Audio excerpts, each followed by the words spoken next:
Erev covering. I'm Stephen Ben-Nun. You're watching Israeli News Live. We have definitely some flashpoints in the world today. In fact, earlier today I was on with Bonnie Harvey on Hebrew Nation Radio. You might want to check out our programs there. Flashpoint is the name of it there. It airs on Sundays and Wednesdays. I forget exactly the time that it airs, but I'll have to get that information and share that with you guys. We always do things there that generally are never mentioned here on Israeli News Live. So you may want to follow that program we do there, and I'm sure it'll be a blessing to you. But anyway, let's get right into the broadcast this afternoon. U.S. ambassador to North Korea will be destroyed. That was Nikki Haley, warns reckless Pyongyang. A whole lot of military options are being considered to defend U.S. and the allies, and military action is definitely on the table, as it's being pointed out here. It says the UN ambassador to the UN warned North Korea will be destroyed if it continues the reckless behavior and forces the United States and its allies to defend themselves against any attack. Now, I have to say, as much as I think that Kim Jong-un is really doing some pretty outlandish things out there, I'm not really sure if he's going to be the guy to pull the trigger first. It just doesn't look like it. It seems like that he keeps trying to flex his own muscle back to show the United States that he is a force to be reckoned with. But at this point here, he doesn't really have enough support behind him to make that preemptive strike on his own. So I don't think that that'll actually happen. Could be wrong, but if anything, maybe a false flag to kind of justify that. But, you know, with the United States preparing to use a military force against North Korea, and I do believe that that is almost inevitable. If you remember, President Putin, his own country recently was stating that they did not believe that nuclear weapons would be used or weapons of mass destruction would be used on the Korean Peninsula. I have wondered, in fact I shared this with Bonnie today on our program Flashpoint, that perhaps Russia is already aware that the U.S. is going to do a preemptive strike on North Korea, and perhaps they did some kind of negotiation there to allow it so long as there were not weapons of mass destruction used on the Korean Peninsula. But nonetheless, here's another interesting thing that's happening. RT brings this out today, and that is the Joint Sea 2017, Russia and China to send 11 ships, 2 subs to the Pacific. Well, not just the Pacific, but to the Sea of Japan. Interesting, isn't it, that Russia's sending in with the Chinese 11 ships. Now, they say 2 submarines. Well, maybe there's already a dozen or so already there. Don't really know the answer to that either, but I kind of think it's interesting that Russia and China are bringing in all this military power. At the same time, the U.S. has all their military power in the region. It is not going to go very well. And we already know that Russia is involved with the Zapad exercises. Now the Swedes are also doing the exercises simultaneously. Russia in their second week of these exercises going on over in Europe. And believe it or not, the exercises actually began in Ukraine, not Belarus.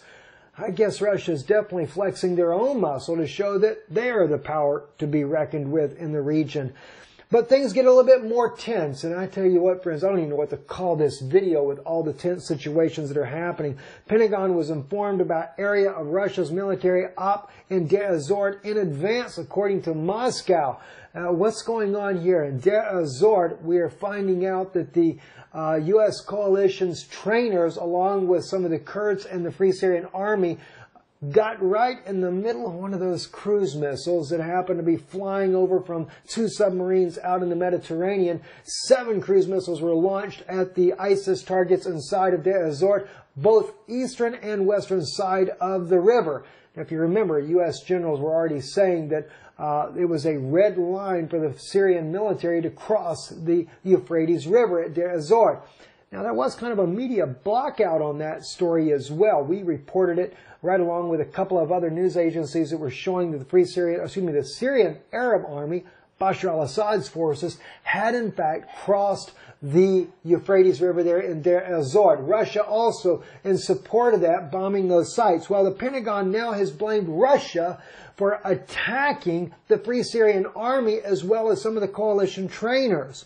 But Russia kind of had a very interesting response to this, and that was from none other than General Igor, I know Igor, what's Igor's last name? Kanashkanov, I believe is his name there. He responded back, and I thought it was very interesting. Yes, Igor Kanashkanov. He says right up here, to avoid unnecessary escalation, the command of the Russian troops in Syria revealed the boundaries of the military operation at Deir ez-Zor to the American partners through existing communications channels. The Russian Defense Ministry said in a statement on Sunday, within the framework of this operation, the fighters, armored vehicles, and objects of terrorists are being destroyed on both western and eastern banks of the Euphrates.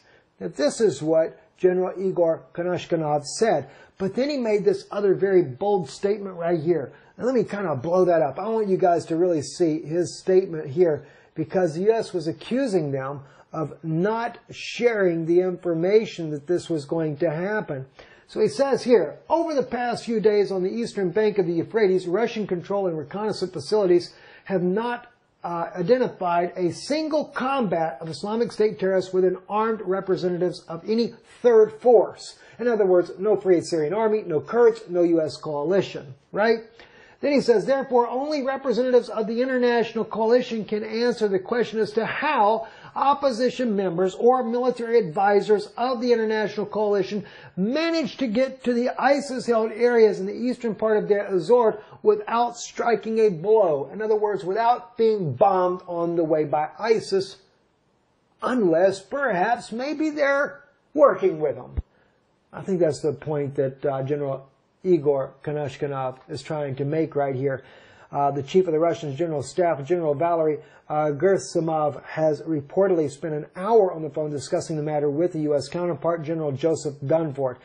All right. Yesterday, a telephone conversation took place between the head of the Joint Chiefs of Staff and the U.S. Armed Forces, Joseph Dunford, and the chief of the Russian General Staff, General Valery Gerasimov. The key topic of the talks was the situation in Syria, in particular the incident in Deir ez-Zor. Now, let me say something. I'm going to throw in a wild card on this particular issue here. Russia says they warned them, and the U.S. is saying that they didn't warn them. Russia's blaming the U.S. for being able to sneak past ISIS without encountering any blows. And I cannot help but wonder, because Deir ez-Zor, as you remember last year, was the scene where the U.S. coalition was steadily bombing the Syrian army down near the airfield in Deir ez-Zor, driving them back, killing 60-plus Syrian army soldiers. But what was not reported in mainstream media that we shared with you here on Israeli News Live was that about a dozen Russian special operatives were in that region as well that were killed. All 12, or at least there was probably more, but there were 12 that were actually killed. That was never brought out by the Russian side. Could it be that this is kind of like a payback time? Maybe Russia just decided that, hey, you did this to us last year. Time to kind of pay the pauper for the piping that you did on us. I can't say for sure. Here's one of the Syrian MiGs there coming in, Russian language here, speaking about the same incident here on Turgarov. I can't even pronounce that name, forget it. LiveJournal was actually bringing this out as well about the attack that happened. But here's another interesting thing that just came out as well. This is on, I believe, already happened on their website as well as on their Twitter page there. 150, I believe, armored vehicles being brought in from Turkey into Syria. Wow, I guess these are being used for the Kurds there in order to be able to galvanize more land for themselves. 150 of these rascals. You think the U.S. is planning on backing down at all? Not a single bit in the world. And then people say that, well, Turkey did a coup and they blame the U.S. These guys are working hand in hand. Let me show you where these things come from.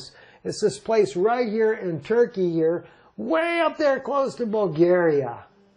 I have a feeling that NATO made sure they supplied the needed armored vehicles, and Turkey was just kind enough to transport them across their borders. Interesting. I do believe that President Erdogan is at the United Nations meeting there in the United States right now. And let's just hope his bodyguards don't beat up anybody while they're there. The journalists could get beat up while they're there, you know. You never know what's going to happen. This is another kind of an odd report that is coming out of Iraq today. I'll figure I'd just share it with you. There is a lot of false news going on about this story. Syria Frontlines reports this as well. U.S. war base photos This is at Mahmour, Iraq. It says that there were four ISIS militants that have actually attacked this particular U.S. military base. Some people are saying 40 people were killed 40 U.S. soldiers were killed. I don't agree with that. I've actually tried to do some assessment on this story of this early on right now.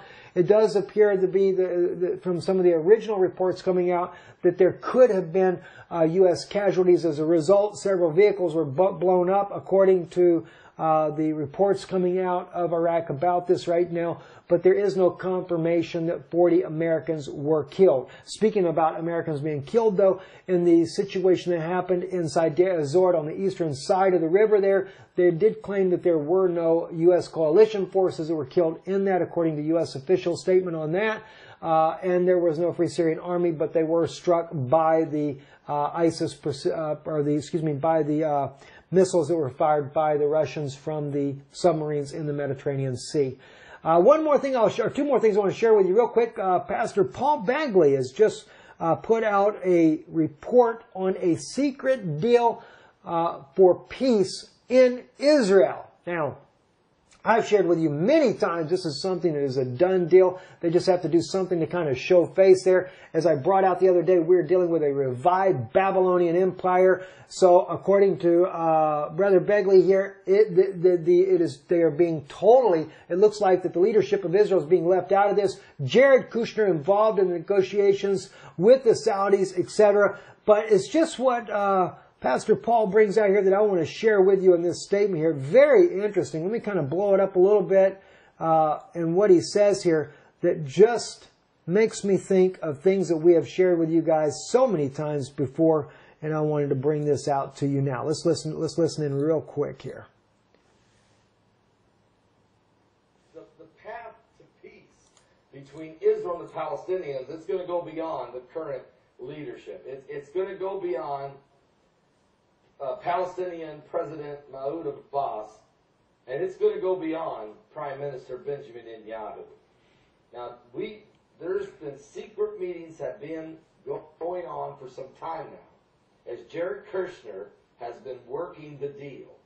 There have been numerous deals with several different leaders within the Middle East, including a secret meeting where the Saudi prince Mohammed bin Salman actually flew into Jerusalem and met with prominent Jewish leaders, including rabbis and high-ranking officials of the Israeli government. Now, you catch it on Pastor Begley's channel there, Paul Begley on YouTube there.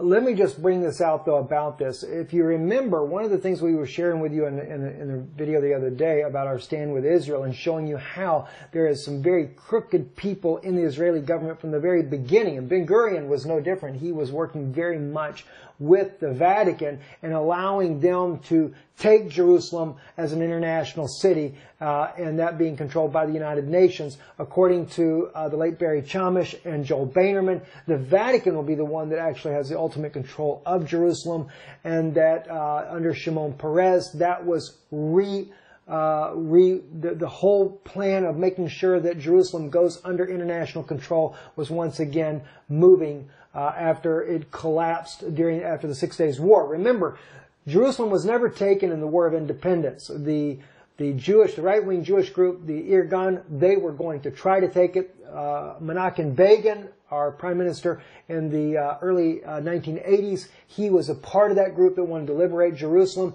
But their ship that they brought in, Menachem Begin was not on the ship, of course, but that ship with Israelis, Jewish believers that had came in there, I don't mean believers, but Jewish, part of the Jewish community from Europe, they came with the weapons, an entire freighter full of weapons that could have easily taken the old city of Jerusalem, and they could have liberated this. But, Ben Gurion and Rabin were involved in giving the orders to sink the ship and kill all these Jews to prevent them from liberating Jerusalem. It's been a stain on the Israeli flag from the very beginning. And of course now, as we have been watching the events that have transpired, 1967 was really a slap in the face for Rome, because they were the ones that put, under Pope Pius XII, the order not or to make Jerusalem an international city. Well, that fell through in 1967 when the 6 Days War comes. The Jews finally do take their own old city of Jerusalem. And as we see in the Bible, it says Jerusalem shall become a burdensome stone. And it is a burdensome stone to this day for the world. So Menachem Begin got in, and he was that right-winger that they hated because he wanted Jerusalem from the beginning. So this was after the 6 Days War. And then I began to notice that they began to woo Menachem Begin as well. Now, instead of the Vatican doing it, they were bringing in the evangelical community to try to get control, using the evangelical community, and not the true evangelical community, but using false believers in there to try to break the government and to bring about a false leadership in Israel. Now, it seems like maybe the Prime Minister's Netanyahu has been holding out somewhat. I can't really say for sure. But as Paul Begley was saying here, that they are working this secret deal. They're working it with the Arab leaders around the country in this part of this revived Babylonian Empire. So a lot of issues are taking place here. And, you know, it's only a matter of time. They're getting ready. And no doubt we may end up having a war when it comes to this as well. We're going to be watching closely to see how that happens, how that plays out. And the last little thing I wanted to share with you guys here. Another story here. We see these things all the time. Danish woman deported to Tunisia for refusing to remove her niqab at a Belgian airport. And the niqab, of course, is the head covering that covers the entire face with the exception of the eyes. And that has actually been outlawed in much of the European Union. And here's what's interesting. For the Muslim people that are listening, I got something to share with you on this. I realize now why they have outlawed it. And it's not what you think it's for. It's not because of freedom of religion, and quite frankly, I think it puts these women into prison, if you ask me. They're prisoner to a man, and they're only allowed to look out of little tiny bars there, so to speak. But beside that, you know, if a woman chooses what she wants to do, it's up to her, in my opinion. But the reason why they outlawed this in the European Union is because their face recognition software cameras can't work if everybody's face is covered up. That's why they've outlawed it. Maybe some of you guys already figured that one out. But anyway, she was deported because she refused to uncover her face, and they could not determine who she was with proper identity. Interesting. I'm Stephen Benoon. You're watching Israeli News Live. Shalom.